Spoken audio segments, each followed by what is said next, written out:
No one got screwed over by the record industry more than John Fogerty. It all started in the mid-60s when Creedence signed with Saul Zaentz of Fantasy Records. In exchange for breaking the band free of earlier deals and getting advances, Fogerty basically signed away all of his publishing rights and ownership to most of CCR's catalog. And this guy did everything. He was the singer, he was the songwriter, the guitarist, he was almost like a 60s Kurt Cobain. So it especially sucked that he almost got no royalties for all of his songs. It was so discouraging for him that he stopped writing songs for more than a decade.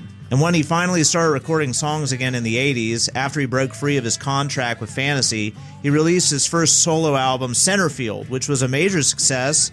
Of course, Saul Zaentz didn't really like losing his cash cow, even though he now owned all of the royalties to the CCR catalog anyway. So guess what he did? He sued John Fogerty for plagiarizing himself. He claimed one of the songs on the solo album, The Old Man Down the Road, ripped off Run Through the Jungle. Even though Fogerty won the case, which by the way, had to be taken all the way to the Supreme Court, it still just goes to show you how nasty the music business can be. But it doesn't even end there. He was also getting sued constantly by his old CCR bandmates who didn't think they were getting their fair cut of the royalties. I mean, come on, it wasn't exactly Moon and Entwistle doing the rhythm section for CCR. Would you even notice if it wasn't there? It was so bad, Fogerty wouldn't even be on stage with them when CCR got inducted into the Rock and Roll Hall of Fame. It was only a few years ago in 2023 when Fogerty finally got back the majority of his publishing rights from the group that acquired the original record label nearly 20 years earlier.